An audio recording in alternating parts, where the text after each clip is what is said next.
말씀이 시편 85편 4절로 7절 말씀입니다. 네, 같이 한 목소리로 봉독하도록 하겠습니다.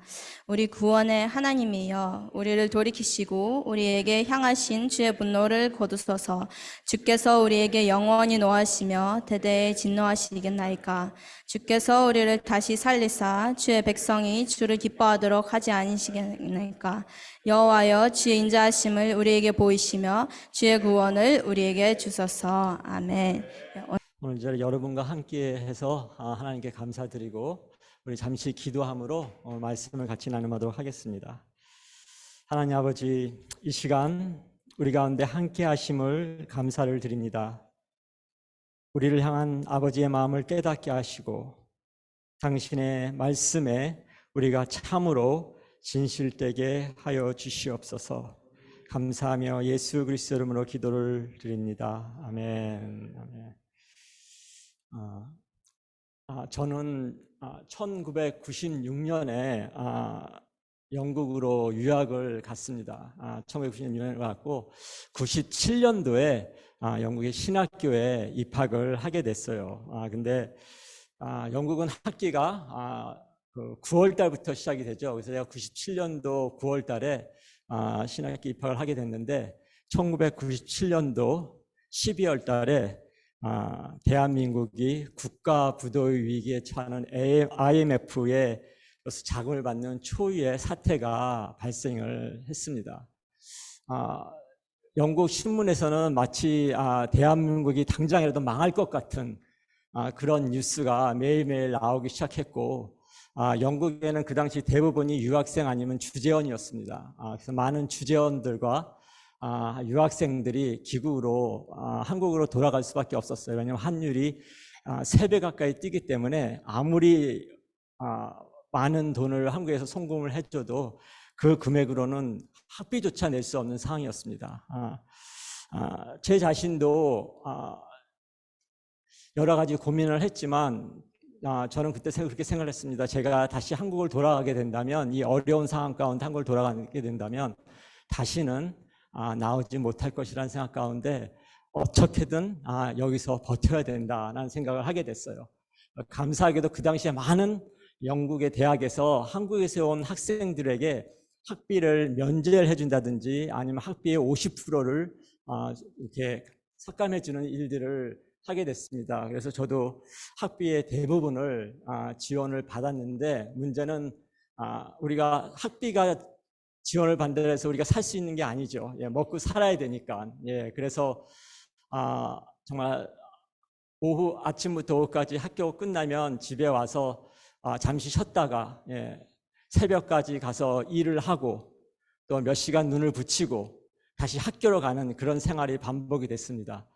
참 힘들었어요. 참 힘들고, 제가 지금도 기억하는 게 어느 날 길을 걸으면서 그렇게 하나님 앞에 기도했던 것 같아요. 하나님, 지금 이 순간 이 대영 제국이라는 정말 이 잘난 나라에서 저보다 지금 더 가난한 사람이 있습니까? 왜 저는 오늘 가서 일을 안 하면 내일 먹을 게 없어요. 하나님, 저보다 더 가난한 사람이 있습니까? 하나님, 대답 좀 해보세요 라고 이렇게 기도했던 적이 있는 것 같습니다. 그래서 정말 어려운 환경 가운데 그 시절을 보내면서 제 인생에 정말 중요한 진리를 깨닫게 됐어요. 근데 이것은 제가 신학교에서 배울 수 있는 진리가 아니었어요. 그것은 뭐냐면, 제가 그 당시에 늘 손에 잡고 다니던 책이 오스왈드 챔버스의, 여러분 잘 아시죠? 주님은 나의 최고봉이라는 책이 있어요. 그 책을 늘 갖고 다니면서 틈틈이 읽고 했는데, 그 오스왈드 챔버가 그런 얘기를 했어요. God engineers our circumstances. 하나님이 우리의 모든 환경을 다스리신다는 거예요. 그건 꼭 하나님의 섭리를 말씀을 하는 거예요. 때로는 그 하나님의 섭리가 우리한테 굿할 수도 있고 배탈 수도 있어요. 우리는 우리 삶 가운데라는 좋은 일에만 하나님을 섭리로 받아들이는 것이 아니라 우리 삶 가운데 생각하지 못했던 전혀 월스트한 그런 일들이 우리 가운데 일어날지 할지라도 우리는 그것을 받아들여야 된다는 것이에요. 왜? 하나님께서 모든 것들을 컨트롤하시기 때문에. 그래서 그 말씀을, 그 하나님의 섭리를 의지하고 기도하면서 정말 하나님께서 기적 같은 방법으로 그 어려운 시간들을 견디게 해주셔서 저는 지금까지 영국에서 28년째 잘 살고 있습니다. 모든 것이 하나님의 은혜고, 정말 28년이라는 세월 동안 정말 대한민국은 너무나 많이 바뀐 것 같습니다. 아니, 눈부실 정도의 성장을 했어요. 제가 한국에 올 때마다 정말 이게 대한민국이 맞는지, 영국 신문에 당장 망할 것 같다고 나오던 그 뉴스에 그 대한민국이 맞는지 정말 눈을 의심할 정도의 그런 발전을 이뤘습니다. 그게 근데 당장 대한민국뿐만 아니라 온 세계가 그렇게 정말 빛과 같은 속도로 발전하게 했죠. 그래서 많은 사회과학자들이 뭐라고 얘기합니까? 지난 10년은 옛날에 100년의 시기와 마찬가지의 속도로 지금 변화하고 있다라는 그런 것을 우리가 자부심과 어떤 긍지 아닌 긍지를 가지면서 우리가 이렇게 살아가고 있던 시대였어요. 그런데 2020년도에 온 세상이 올스톱하는 일이 벌어졌죠. 예, 팬데믹. 아마 지구 역사상에 그러한 사건이 있었을까요? 예, 제 생각에는 없는 것 같습니다. 그렇게 잘 나가던, 그렇게 오만하던 이 세상의 모든 것들이 풀스탑 될 수밖에 없었습니다. 그 팬데믹의 기간 동안에 저는 저의 아버지를 잃었고, 저와 함께 사역하던 한국 목사님을 잃었고, 제가 인볼브되어 있던 영국 선교단체의 정말 신실한 여자 간사님을 잃게 됐어요. 그러면서 저한테 또 다른 위기가 온 것입니다. IMF와 같은 또 다른 위기, 하나님 앞에서 이것을 어떻게 받아들이고 이해해야 될 것인가에 대한 그런 퀘스천이었어요. 그때 하나님께서 여러분도 그렇겠지만 우리가 할 수 있는 것이 아무것도 없었죠. 집 밖을 나갈 수도 없었으니까 우리가 유일하게 할 수 있는 일이란 하나님을 바라볼 수 있는 일밖에 없었습니다. 하나님을 바라보며 하나님 앞에 기도하며 나아갈 때 하나님께서 저에게 하나님의 속성에 대해서 깨닫게 해주셨어요. 하나님의 속성. 태초에 창세기 1장 1절의 말씀을 보면 태초에 하나님이 천지를 창조하시니라 기록이 되어 있습니다. 메시지 성경을 보면 이렇게 되어 있어요. 모든 것의 시작은 이러하니 하나님께서 하늘과 땅을 창조하셨다. 이것은 마치 하나님께서 창세기 1장 1장의 말씀을 통해서 선포의 말씀을 하시는 거예요. 이 땅은 나의 피조물이다. 이 땅의 주인은 누구다? 이 땅의 주인은 하나님 자신이라는 거예요. 하나님이 선포하시는 말씀이에요. 그러면서 하나님의 속성이 어떤 것을 깨닫게 됐냐면, 제가 장로교에서 자랐는데 어렸을 때부터 듣던 그 장로님들의 기도의 서두가 뭐냐면 전지전능하시고 무소부재하신 하나님하고 기도하시는 거예요. 근데 저는 그게 전혀 무슨 뜻인지 몰랐어요. 단순히 기도할 때 그냥 드리는 미사유 정도로 받아들이게 됐습니다. 근데 팬데믹 기간 동안에 이 참 의미를 깨닫게 됐어요. 전능하신 하나님이라면 all powerful이죠. all powerful, all knowing, all presence. 그 하나님을 깨닫게 된 거예요. 이거 all powerful은 omnipotence라는 뜻 아닙니까? omnipotence. 그러니까 God has complete control over everything. 하나님께서 창조하신 이 세상에 대한 절대적인 주권을 가지고 계시다는 거예요. 의심할 여지가 없어요. All powerful, omnipotence. 절대적인 주권. 하나님이 창조하신, 피조하신 이 창조물에 대한 절대적인 하나님의 주권을 선포하시는 것입니다. 그 다음에 뭐죠? All knowing, omniscience. 하나님께서 God knows everything. 하나님께서 모든 것들을, 우리의 과거와 현재와 미래의 모든 것들을 다 아신다는 것입니다. 근데 하나님께서 아신다는 것이 제가 여러분을 안다는 거, 얘기하는 것과 제가 제 아내를 안다는 것과는 분명히 차이가 있죠. 여기서 하나님께서 말씀하시는 내가 너희를, 하나님이 아신다는 건 히브리어로 야다라는 뜻입니다.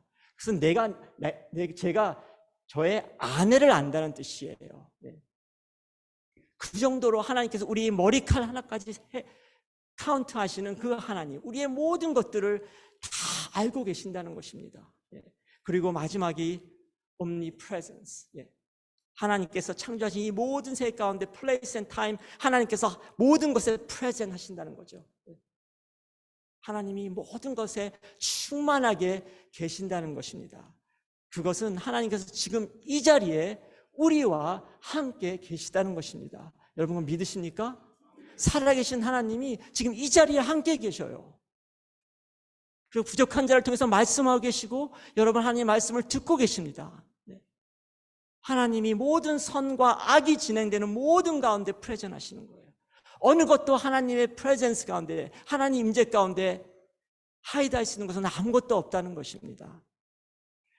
그렇게 팬데믹의 기간 동안에 전 세계에서 400만 명이라는 사람이 죽고 영국에서만 12만 8천 명이 죽게 되었습니다. 근데 저희 고민은 사람이 죽은 것에 대한 고민이 아니에요. 왜냐하면 어차피 우리는 다 죽습니다. 그렇죠? 예. 어차피 우리는 다 죽어요. 예. 시기의 차이일 뿐이지 다 죽습니다. 예. 영국에서는 매년 10년마다 센서스를 조사를 하는데 2011년부터 2021년도의 센서스에 당신이 크리스찬이라는 질문에 51%가 본인들이 크리스찬이라고 대답을 했어요. 네. 그럼 항상 거기에 따른 질문이 있죠. 무엇 때문에 당신은 크리스찬이라고 생각합니까? 할 때 거의 3분의 1 사람이 뭐라고 대답하면 자기가 어렸을 때 교회에서 세례를 받았다는 거예요. 그러나 지금 교회를 다닌지 아닌지는 알 수가 없습니다. 그리고 또 3분의 1은 1년에 꼭 한 번 아니면 두 번, 어떤 달인지 아시죠 여러분? 성탄절과 부활절, 그때는 꼭 가족들과 같이 교회를 간다는 거예요. 그리고 내가 죽으면 교회에서 장례식을 하고 싶다. 이렇게 그런 고백을 하면서 자기는 크리스찬이라고 생각을 한다는 거예요. 근데 또 다른 질문이 있었습니다. 그러면 당신들 가운데 레귤러하게 정기적으로 주일날 예배를 참석하는 사람은 어떻게 됩니까? 하고 퀘스천을 했을 때 불과 5%에 불과했습니다. 불과 5%의 사람만이 교회에 참석을 한다는 것이에요. 저는 그렇게 생각했어요. 결국 그러면 우리가 얘기하는 born again 된 크리스찬은 5% 남짓밖에 안 되는 것이구나. 그러면 12만 8천 명이 죽은 나머지 12만 1,600명의 그 사람들의 사후는 어떻게 됐냐는 것이에요. 사회가 고령화되면서 한국도 그렇지만 영국도 되게 노후 준비에 사람들이 되게 민감해 있습니다. 근데 저는 그렇게 생각해요. 우리가 정말 신경 써야 될 것은 노후 준비가 아니라 사후 준비라는 거예요. 왜 그렇습니까, 여러분? 우리가 이 땅에 사는 것은 마치 점과 같은 점과 같은 그 짧은 인생이에요. 70, 80, 건강하면 90, 100. 그 짧은 인생 이후에 우리 삶은 어떻게 됩니까? 영원 아니겠어요? 인데피니트. 끝이 없는 그 영생. 그러면 이 70, 80의 인생이 중요합니까? 아니면 영원한 삶이 중요합니까, 여러분? 영원히 중요하죠. 영원히 중요한 거예요. 그건 비교할 수조차도 없는 것입니다. 근데 이 영원의 삶이 이 돛과 같은 점과 같은 78세의 이 삶의 순간순간을 통해서 결정된다 그러면 여러분 어떠한 삶을 사셔야 될 것 같아요? 그럼 영역 가능하지 않습니까, 여러분? 만약에 이 땅에서의 70, 80의 삶이 영원한 삶을 디파인 한다 그러면 우리는 어떠한 삶을 이 땅에서 살아야 되는 거예요. 영국에서는 사람들이 죽을 때 보통 많은 죽었다는 많은 표현을 쓰는데 주로 많이 쓰는 게 died or passed away를 써요. 보통 die는 그 의미가 final이라는 그런 느낌이 있어요. 그래서 내 가까운 형제, 자매, 패밀리에는 그런 표현을 잘 안 씁니다. 먼 친구나 먼 사람이 죽으면 he died 이렇게 얘기해요. 그러나 내 가족, 내 가장 친한 친구, 패밀리 있을 때는 like, my dad passed away를 써요. 마치 passed away는 아주 공간의 이동처럼 느껴지지 않으세요, 여러분? 저는 이 표현이 되게 성경적이라는 생각을 하게 되는 거예요. 이 땅에 살다가 passed away, 다른 공간으로 이동되어지는 거. 그래서 영국 사람들은 가족 중에 누가 사망을 했을 경우에는 항상 거의 passed away를 사용합니다. died를 사용하는 사람은 거의 없는 것 같아요. 저는 못 들어본 것 같아요. 근데 pass away라는 쓰는 단어 자체가 어떤 위로받기 위함이잖아요. 위로받기 위함. 예. 근데 여러분 가만히 생각해 보십시오.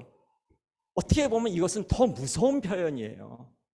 어떻게 보면 더 절망적인 표현이에요. 제가 말씀드렸죠. 모든 사람은 죽게 됐고 모든 사람이 죽은 후에는 그 모든 사람들은 결국 영생을 살게 됩니다. 영원한 삶을 살게 되는 거예요. 그러나 그리스도 안에 생명을 가진 자들은 영원한 삶을 우리 아버지와 함께 합니다. 그러나 그리스도의 생명이 없는 자들은 어떻게 돼요? Eternal destruction. 영원한 멸망 가운데로 가는 거예요. 그래서 데살로니가 후서 1장 6절 8절에 뭐라고 되어 있습니까? 하나님을 모르는 자들과 우리 주 예수의 복음에 복종하지 않는 자들에게는 형벌을 내리시리니 이런 자들은 주의 얼굴과 그의 힘의 영광을 떠나 영원한 멸망의 형벌을 받으리라. 어떤 사람들이라고요? 하나님을 알지 못하는 사람들과 예수 그리스도의 복음에 복종하지 않는 자들. 근데 이게 참 힘든 말씀입니다. 하나님을 아는 것이 중요한 것이 아니라 복음을 아는 것이 중요한 것이 아니라 복음에 순종하는 것이 중요하다는 것이에요. 그래서 저는 성경에서 복음을 가장 잘 설명한 말씀이 어디냐면 저는 로마서 1장 1절부터 5절의 말씀을 얘기를 합니다. 거기에 분명히 언급되어져 있어요. 명시되어져 있어요. 복음은 예수 그리스도고 그리고 예수 그리스도의 복음은 순종하는 것이다.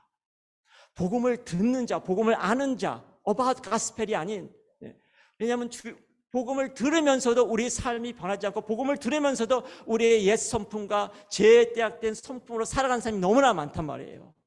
성경은 분명히 이야기하고 있어요. 복음을 듣는 자가 아니라 복음을 들었으면 턴어웨이에서 복음에 순종하는 삶이 영원한 삶 가운데로 갈 수가 있는 거예요. 복음을 듣는 자가 아니에요. 복음을 아는 자가 아니에요. 복음에 복종하는 자, 순종하는 자라고 얘기를 합니다. 그래서 단테 신곡을 보면 그 지옥편에 그 뭐라고 써 있죠? 입구에 고통 가운데로 들어오는 그대여 그대는 모든 희망을 버리시오 이렇게 되어 있습니다. 그래요. 저의 고민은 그거였어요. 이 수많은 사람이 만약에 5% 외에 이 많은 사람이 지금도 이 시간 제가 여러분에게 말씀을 나누는 이 시간도 사람들이 죽어나가는데 예수 그리스도의 생명이 없다 그러면 이 사람들은 폭망하는 거 아닙니까 여러분? 영원한 형벌, 돌이킬 수 없는, 너무 고통스러워 정말 혀를 깨물어서 죽고 싶어도 다시 태어날 수밖에 없어 그 고통 가운데 지속될 수밖에 없는 그 상황 가운데 떨어지는 그들이 저는 너무 가슴 가운데 먹먹하게 다가왔습니다. 그래서 정말 이 땅에서 가장 가치 있는 삶을 누리고자 한다면 그 사람이 어떤 삶일까요? 바로 영원한 삶, eternity conscious life. 영원한 생명에 대한 소망을 가지고 그것을 conscious한 삶을 사는 사람이 정말 가치 있는 사람이에요. 그러면 나의 퍼스펙티브가 틀려져요. 나의 세계관이 틀려져요. 오늘 내일을 당장 나 앞에 주어진 이 세상의 것들을 바라보고 사는 사람과 영생을 마음에 품고 그것을 콘서트하며 사는 사람들의 세계관은 비교할 수가 없습니다. 예수님이 이 땅에 오신 지 2000년이 지나갔어요. 많은 교회가 세워지고 많은 성도사님들이 파송되고 많은 교회가 생겨서 많은 믿는 사람들이 생겼다고 합니다. 이론적으로 생각한다면 더 시간이 가면 갈수록 믿는 사람들이 더 많아져야 되고 더 교회가 많이 세워져야 되고 그래서 하나님의 영광이 충만하게 돼야 되는데 정말 우리가 비세색도로 그렇게 발전하고 경제와 문화와 모든 것에서 타의 추종을 하는 그런 발전 가운데 있으면서 동시에 아이러니컬하게 교회는 힘들어하고 있고 성도들의 삶은 영향력이 없어지게 되고 영국은 지난 10년 가운데 아까도 우리 교수님께 말씀드렸지만 2,000개의 교회가 문을 닫았습니다. 2,000개의 교회는 우리 이렇게 서울 시내 다니면서 건물 위에 있는 그런 상가 같은 교회들이 아니에요. 푸라푸라하게 벽돌로 지은 교회 2,000개가 지난 10년 문을 닫았습니다. 모든 것은 정말 평안해 보이고 우리는 지상 정말 최대의 낙원에 사는 것 같지만 영적으로 우리는 너무나 황폐하고 말라 비틀어진 그런 시대 가운데 살고 있다는 것이에요. 우리의 유일한 소망이 무엇이겠습니까? 팬데믹 이후에 정말 많은 교회들이, 정말 런던에만 해도 전 세계에서 많은 선교사 목사님들이 오셔서 얼마나 많은 세미나를 하게 되는지 몰라요. 팬데믹 기간 안에 아마 못했던 그 세미나를 마치 그냥 한꺼번에 다 몰아서 하듯이 많은 세미나와 컨퍼런스가 있었습니다. 몇 군데를 제가 다녀봤어요. 참석해 보았어요. 모두 다 교회의 성장과 어떤 그런 교회 성장을 이루기 위한 프로그램들과 교회에게 유익을 주시는 그런 프로그램들이었어요. 물론 그런 것들이 교회의 성장을 도울 수는 있습니다. 근데 제 마음속에는 그런 생각이 들었어요. 가장 중요한 이슈를 놓치고 있는 것은 아닌가. 가장 중요한 이슈는 Where is God? 하나님이 어디 계시냐는 거예요. 하나님이 보이지가 않아요. 하나님이 경험되지 않아요. 왜 이 땅 가운데 팬데믹이 왔습니까? 왜 이 세상이 올스탑 됐어요?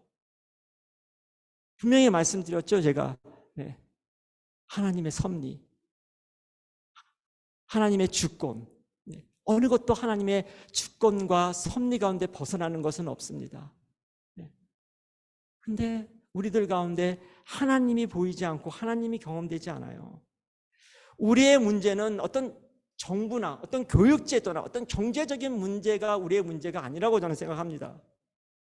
진짜 문제는 정말 진리를 갖고 있다고 주장하고 영적인 은수와 생명이 풍부하다고 본인은 생각하지만 때로는 되게 냉정하고 때로는 되게 셀피시하고, 그래서 그들을 바라보는 세상이 그 사람에 대해서 전혀 매력을 못 느끼는 거예요. 수년 전에 그 분당에서의 한 대형교회 목사님이 런던을 방문을 했습니다. 같이 식사하는 자리 가운데 그분이 청년 사역에 대해 관심이 많았는데 요즘 한국에서의 청년 사역이 너무 힘들다는 거예요. 그래서 그런 말씀하셨어요. 청년들이 전도하려고 하면 청년들이 그런 얘기를 한대요. 너 아직도 교회 다니니? 네. 그렇게 얘기한다는 거예요. 네.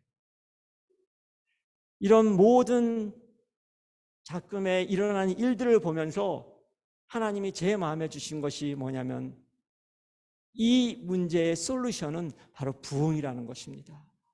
제가 얘기하는 부흥은 목사님 여기 교회 부흥했어요. 저 교회 부흥했어요. 그런 부흥을 얘기하는 것이 아니에요. 부흥의 사전적 의미는 리바이벌이죠.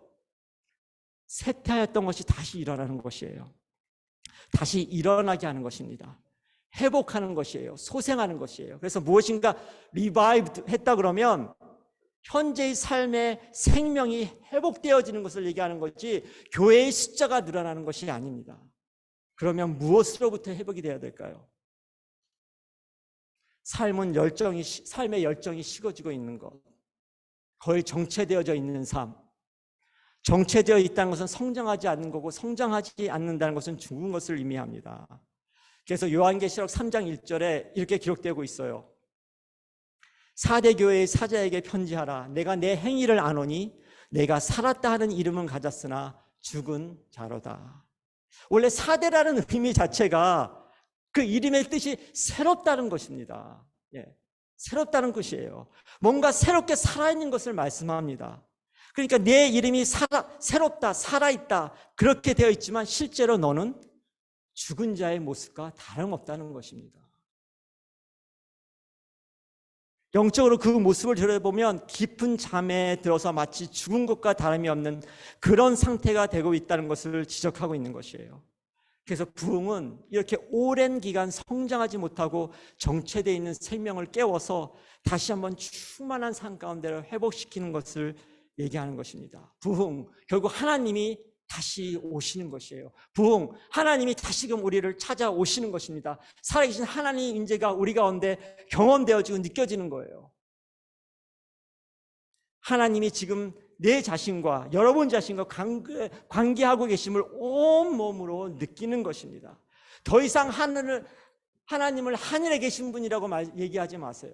더 이상 하나님을 내 마음에 계신 분이라고 말씀하지 마세요. 내 마음에 계신 분이라고 얘기하면 내 상상 속의 하나님이라 얘기하는 것과 다를 바가 없어요. 그 하나님은 지금 이 순간 바로 이 자리에 교회에서 찬양하고 예배드릴 때뿐만 아니라 여러분이 학교에서 공부하는 그 순간, 여러분이 버스를 타고 이동하는 그 순간, 삶의 모든 순간순간마다 함께 하신다는 거예요. 삶의 영역 가운데 들어와서 함께 하신다는 것입니다. 그래서 그때는 하나님의 임재가 단절된 경험이 아니라 지속적인 동행이 되는 거예요. 하나님 우리 가운데 임재하여 주옵소서 기도하지 않더라도 하나님 임재가 우리 가운데 계속 되어지는 것입니다. 순간순간 함께 하는 것입니다. 이것이 가능할까요? 아멘. 가능합니다. 기독교 역사를 보면 제가 오늘 시간이 없어서 이 모든 것들 자세히 말씀을 드릴 수가 없어요. 기독교 역사에는 이렇게 수많은 구름 같은 증인들이 있습니다. 여러분, 하나님의 인재 연습으로 유명한 브라더 로렌스 너무나 잘 아시죠? 브라더 로렌스 형제가 인생 말기에 이렇게 말했습니다. 나는 순간순간 하나님께 가야 한다. 이 세상에서 내게 위안이 되는 것은 내가 이제 그분을 믿음으로 뵙는다는 것이다. 믿음으로 뵙다 보니 간혹 이런 고백까지 하게 된다. 나는 그분을 더 이상 믿지 않는다. 나는 그분을 그냥 배울 뿐이다. 그 목적이 무엇일까요? 왜 하나님께서는 지난 수천간의 역사보다, 아니 정확히 말씀드리면 매 100년이라는 세기마다 하나님께서 이 세상 가운데 영광스러운 일을 행하셨습니다. 부흥이라는, 우리가 쉽게 얘기하는 그런 부흥이 아닌 하나님의 진정한 역사와 임재가 임하시는 그 부흥을 행하셨어요. 그 답이 여호수아 4장 22절부터 24절까지 나와 있습니다.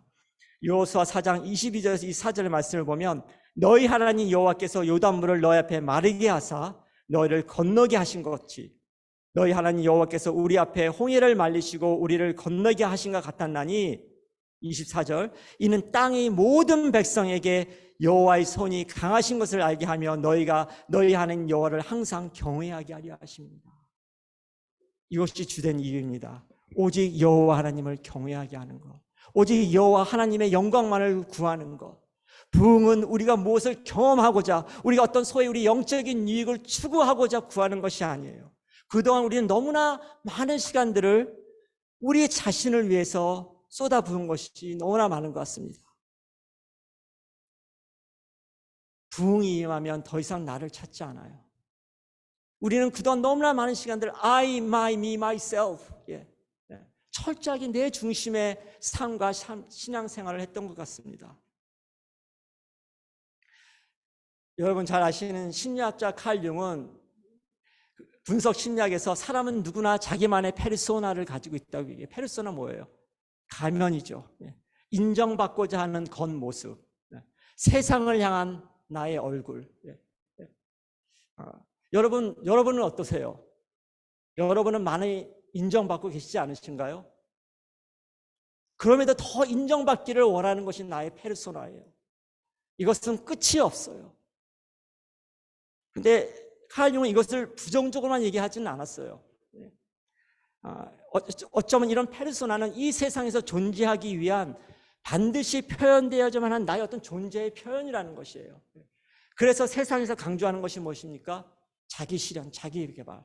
서점에 가면 자기 실현과 자기 개발의 책이 한도 끝도 없이 있죠. 그러나 융은 얘기합니다. 자기 실현보다 더 중요한 것이 자기 인식이라고. 내가 누군지 아는 것이 더 중요하다는 거예요. 나의 원형, 나의 근원을 깨닫는 것이 중요하다는 것입니다. 그러면 자아의 실현을 이룰 수 있다고 합니다. 그렇다면 내가 세상을 위해 살지 않을 수 있다는 것이에요. 그런데 이 자기 인식이 없이 자아 실현에 집중하다 보면 생기는 결과가 뭡니까? 공허함이죠. 무의미함이죠. 위선이 되는 거예요. 그러다 보면 나를 잃어버리게 되는 것입니다. 그래서 그 치료할 수 있는 방법이 융이 제시한 것은 페르소나를 축소하고 나의 원형을 회복시키는 것이에요. 여기까지입니다. 칼 융은 거기다 구체적인 답을 제시하진 않아요. 그냥 나의 원형을 회복시키는 것이다. 근데 저는 생각을 해보았어요. 그럼 나의 원형을 회복한다는 것은 무엇일까? 어떻게 나의 원형을 회복시킬 수 있을까? 어떻게 내가 누군지를 알 수 있을까 하는 것이에요. 여러분, 여러분 양파를 예를 들겠습니다. 여러분 양파는 계속 껍질을 까야만 돼요. 그렇죠? 껍질을 까면 되는데 양파의 겉 표면에는 우리의 일상적인 모습이에요. 우리가 입고 있는 옷들, 내 가지고 있는 소지품들, 그리고 내가 살고 있는 집, 내가 운전하는 자동차들, 그런 것이 있겠죠. 그 양파의 또 다른 그 레이어를 껍질을 벗기게 되면 나에게 좀 더 소중한 것들이 나오겠죠. 나의 공부라든지 또 나의 친구라든지 그런 것들이 있을 수 있습니다. 그 또 다른 양파의 껍질을 벗기게 되면 정말 관계적인 것이 나올 수 있어요. 어떤 가족 간의 관계, 부모님과 나의 관계, 나와 형제들과의 관계. 그리고 또 다른 레이어를 리무브하게 되면 거기에 때로는 나의 신앙, 나의 꿈, 나의 장래들이 있을 수 있어요. 또 하나의 양파 껍질을 벗기게 되면 뭐죠? 그러면 가장 내가 드러내놓고 싶지 않은 나만의 소중한 비밀들이 있을 수 있어요. 그것이 어떤 죄가 될 수도 있고 또 사람들 앞에 드러내고 싶지 않은 것일 수도 있습니다. 때로는 과거와 현재의 비밀이 될 수도 있죠.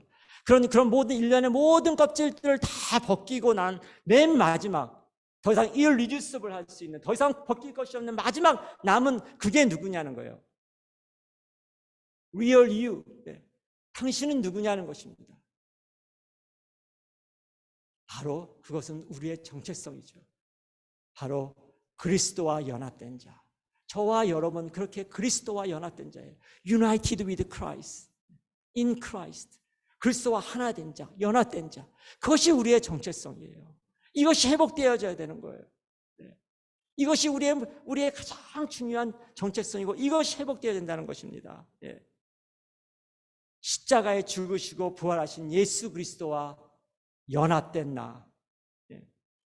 그래서 고린도후서 5장 17절에 무엇이라 말씀하고 있습니까? 그런즉 누구든지 그리스도 안에 있으면 새로운 피조물이니 in Christ new creation. 우리는 누구예요? 우리는 예수 그리스도 안에 in Christ, 그리고 new creation이란 말이에요. 무덤을 박차고 걸어 나오신 예수 그리스도와 하나된, 연합된, 그것이 우리의 정체성이에요. 그것이 우리가 회복되어야 될 것이라는 것입니다. 그래서 디모데후서 1장 9절 보면 이런 말씀이 있습니다. 하나님이 우리를 구원하사 거룩하신 소명으로 부르심은 우리의 행위대로 하심이 아니요 오직 자기 뜻과 영원 전부터 그리스도 예수 안에서 우리에게 주신 은혜대로 하심이라. 이 그리스도와 연합하는 데 있어서, 그리스도와 하나 되는 데 있어서 누구 하나 우리가 발런티어로 손을 들고 사인업해서 된 사람은 아무도 없어요. 그렇죠? 혹시 그런 분 계십니까? 내 그리스도와 연합되고 하나 되기 위해서 내가 사인업하고 내가 됐다. 아무도 없어요. 성경은 얘기하고 있죠. 하나님이 우리를 구원하사 하나님이 우리를 부르셨고 오직 하나님의 뜻과 영원 전서부터 우리가 예수 그리스도를 알기 이전부터 우리를 부르셨고 우리 가운데 은혜를 주기셔서 우리 가운데 우리가 그리스도와 연합되게 하셨다는 거예요. 하나 되게 하셨다는 것이 놀라운 진리이자 놀라운 비밀입니다, 여러분. 그래서 칼빈은 이것을 이렇게까지 얘기했어요. 하나님의 신성에 동참하는 것이다. 그리스도와의 연합은, 성도들의 그리스도의 연합은 하나님의 신성에 동참하는 것이라고까지 얘기를 했습니다. 그러면서 이렇게 칼빈이 얘기했습니다. quote, 우리가 반드시 알아야 할 것은 혹시라도 우리 삶 가운데 그리스도와의 연합이 없는 삶을 산다면 그리스도가 십자가에서 당하신 고난과 죽음은 우리에게 백해 무익한 것이 될 수밖에 없다. 그리스도와 연합이 아니면 예수 그리스도의 십자가의 죽음도 아무 소용이 없다는 거예요. 그래서 이렇게 얘기했어요. It's all or nothing. 그리스도와 연합으로 모든 영원의 생명의 삶을 누리든지 아니면 nothing. 여러분, 우리가 주목하는 것은, 제가 지금 말씀드린 것은 보이는 것이 아니에요. 그렇죠? 그렇지만 우리가 눈에 보이는 이 모든 것들은 잠깐이지만 보이지 않은 것은 영원함이, 그게 성경의 메시지 아닙니까? 그래서 보이지 않는 영원함에 대해서 지금 말씀을 드리는 거예요. 그래서 우리가 영원한 삶의 콘셔스를 가진 사람, 이터니티 콘셔스 라이프를 살아야 된다는 것을 말씀을 드리는 거예요. 이 연합이 우리에게는 힘입니다. 이 세상을 이길 수 있는 힘이에요. 여러분, 무엇으로 이 세상을 대항하며 가시겠어요? 무엇으로 이 세상을 극복할 수 있겠어요? 바로 이 그리스도와 연합하는 힘이에요. 이 세상에서 우리가 경험하는, 살아가면서 때로는 아프고 슬프고 힘든 일들이 있어요. 학업을 다 마치시고 그러면 세상 가운데 나가면 전혀 생각하지 못했던 그런 절망적인 순간을 겪을 때도 있어요. 그러나 그리스도와 연합한 사람들은 이 아픔과 슬픔과 절망을 내가 혼자 겪는 게 아니라는 것이에요. 누가 겪어요? 내 안에 예수 그리스도가 함께 겪으신다는 것이에요, 여러분.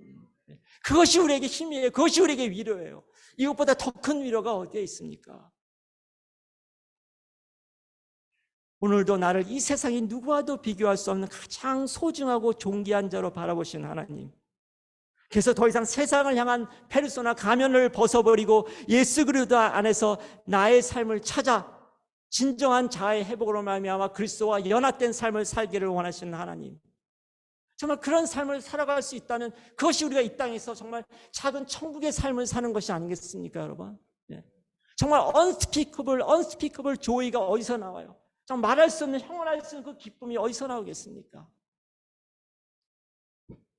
이것이 부흥이 우리에게 가져다주는 유익입니다. 그래서 부흥은 위대한 반전이에요. 그래서 부흥은 거룩한 변화 가운데로 들어가는 것입니다. 오직 하나님의 영광, 그분의 전능하신 다스리시는 섭리가 우리들의 매일매일 일상의 삶 가운데 실제가 되는 것입니다. 여러분, 시간이 되시면 프랑크 롬바크라는 사람의 The Game with Minut이라는 것을 구글에서 한번 찾아보세요. 이 사람은 정말 이 삶을 실천하기 위해서 삶을 1분 단위로 쪼개서 하나님과 동행하고자 애쓴 사람이에요. 그러면서 그것을 매일매일 다이어리에 기록했어요. 근데 그러고 나서 일주일, 그래서 한 달, 그리고 6개월이 지난 후에 이 사람이 얼마나 변하게 됐는지, 하나님과 동행하는 것이 전혀 불가능하다고 생각했던 이 사람이 어떻게 변화되는지를 여러분 자세히 알 수가 있을 것입니다. 우리 주위에도 매일매일 정말 힘들고 어렵게 사는 사람이 너무나 많은 것 같아요. 그런 사람들에게, 힘들게 하루를 버티며 살아가는 사람들에게 우리는 어떤 이야기를 해줄 수 있습니까? 그들에게는 인생의 반전이 필요해요. 변화가 필요해요. 그들에게 거룩한 변화는 바로 예수 그리스도의 부흥이라고 저는 생각할 수 있습니다. 왜냐하면 하늘이 치유할 수 없는 이 땅의 슬픔은 없습니다. 왜? 그걸 하나님의 속성을 늘 명심하세요, 여러분. All powerful, all knowing, all presence. 그 하나님의 속성. 그래서 그 하나님의 인도 속에서 정말 그분은 오늘도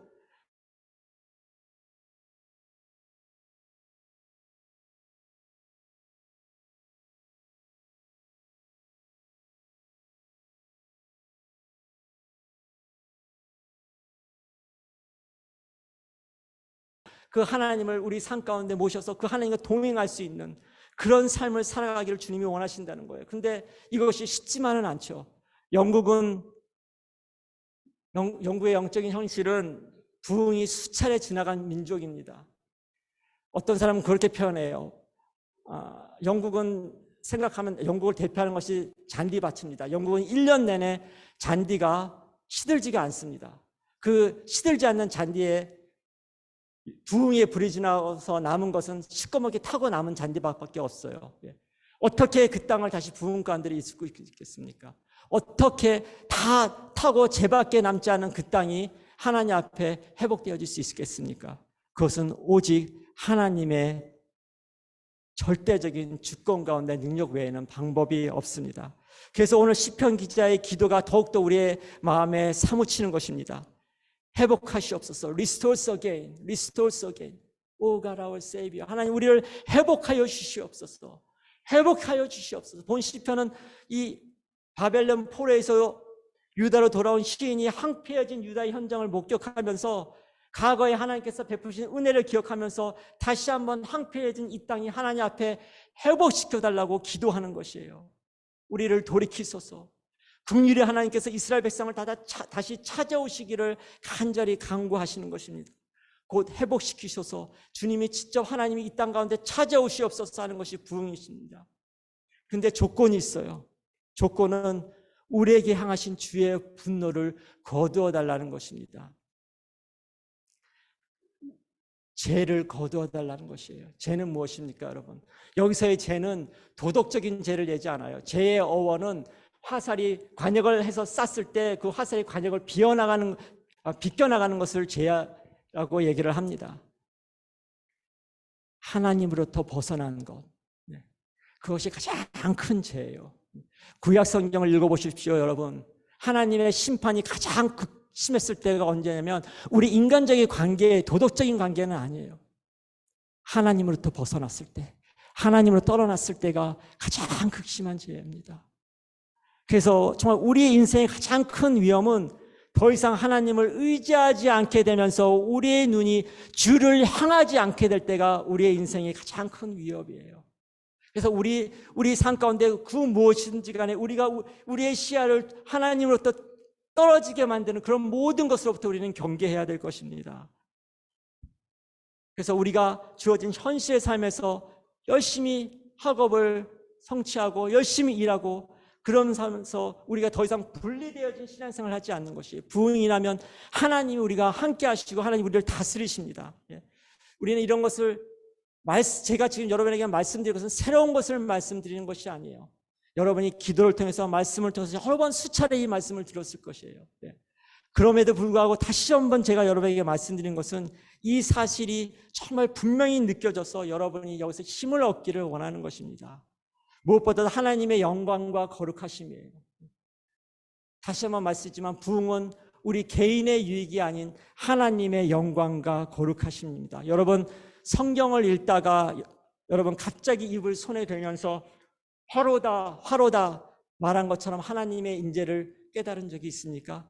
이사야서 6장에서는 이사야 선지자가 통곡을 하면서 내가 망하였도다. 나의 입술이 부정한 사람이요 입술이 부정한 백성 중에 거하면서 만군의 여호와이신 왕을 내 눈으로 배웠음이라 얘기하고 있습니다. 부흥을 통해서 우리가 하나님의 영광을 대하게 되고 하나님의 거룩함을 깨닫게 되고 그렇다면 먼저 우리 가운데 깨닫는 것이 하나님의 순결하심 가운데 우리의 죄성이에요. 그러면 내 안에 죄를 가지고는 더 이상 하나님의 거룩한 인지 앞에 설 수 없는 거예요. 우리가 부흥을 노래하고 하나님의 영광을 찬양하고 하나님의 거룩함을 얘기하는데 우리 가운데 죄악이 있으면 이거는 앞뒤가 맞지 않는 거예요. 우리가 죄악을 품고 하나님 임재 가운데 설 수가 없기 때문입니다. 그래서 부흥의 시기 때마다 첫 번째 사인이 뭐예요? 사람들이 죄를 토해내기 시작했어요.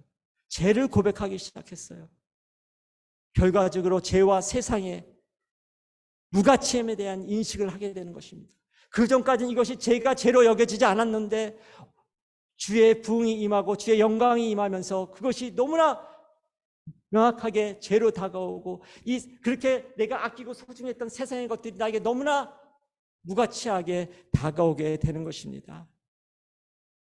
근데 이런 모든 것들이 현실의 삶 가운데서 이런 것들을 살아낸다는 것이 쉽지가 않습니다. 그렇기 때문에 우리가 기도하는 거예요. 어떻게 해요? 주 예수여 오시옵소서.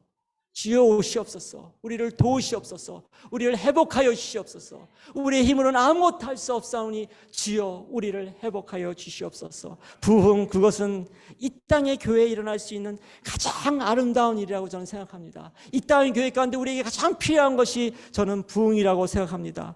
부흥, 그것은 그리스도인 오직 하나님만을 갈망할 때 우리 가운데 허락되어지는 것을 봅니다. 그래서 정말 여러분에게 부탁드리고 싶은 것은 여러분 정말 하나님 앞에 제가 처음에 서대에 이렇게 기도했죠. 하나님 주의 말씀에 우리가 진실되게 하여 주시옵소서. 여러분 부흥이라는 이 명제 앞에 여러분 정말 진심인 것을 하나님께 보여줌으로 말미암아 주의 길을 준비하시지 않으시겠습니까?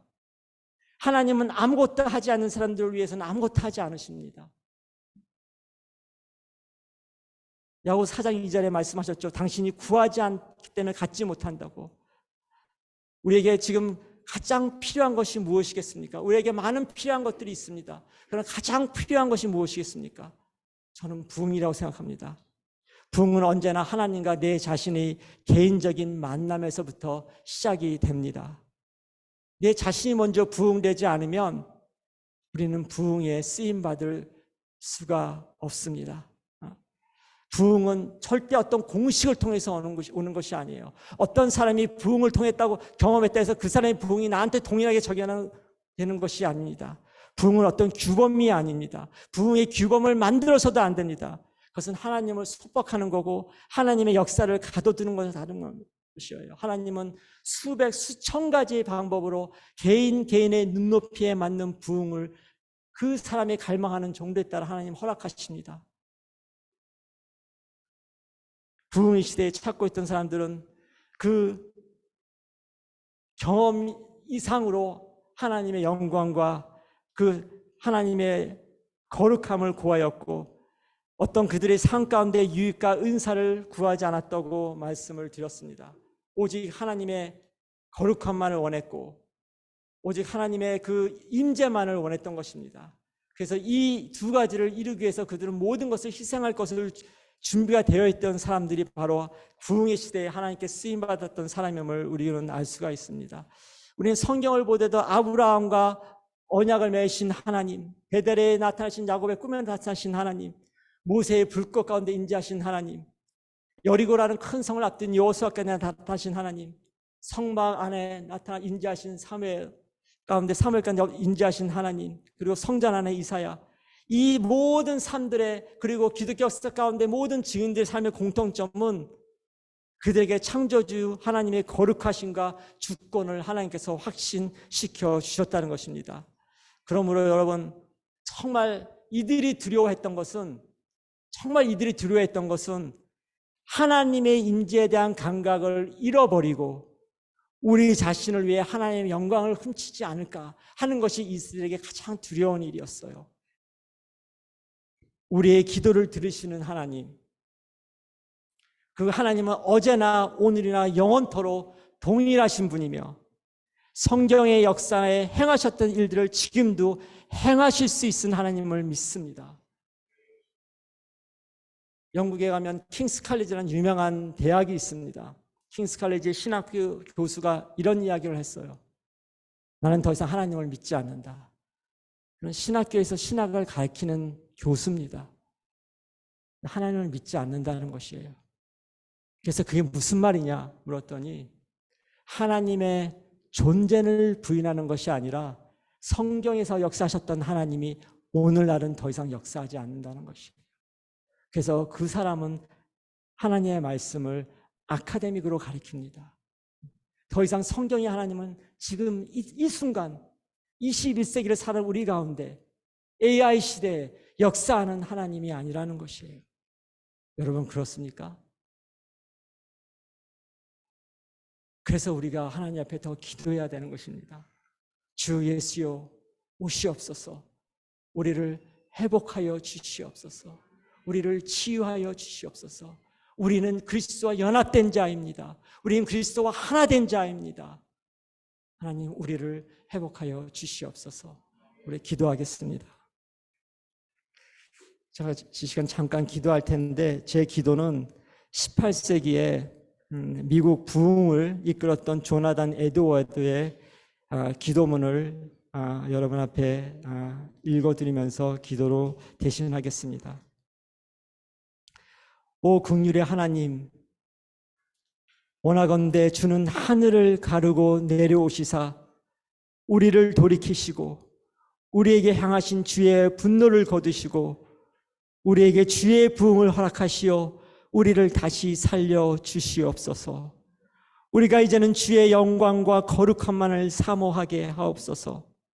저에게 깊은 겸손과 성령의 인도함을 받고자 하는 열심, 하나님 한 분만을 향한 불타는 사랑과 정한 마음을 주시옵소서. 나의 사랑하는 주님, 나의 사랑하는 주님, 주님의 영광 중 어느 부분이라도 강탈하거나 훔치지 않을 것입니다. 주여 우리에게 돌리지 마옵소서. 우리에게 돌리지 마옵시고 오직 주의 이름의 영광을 돌리소서. 아멘.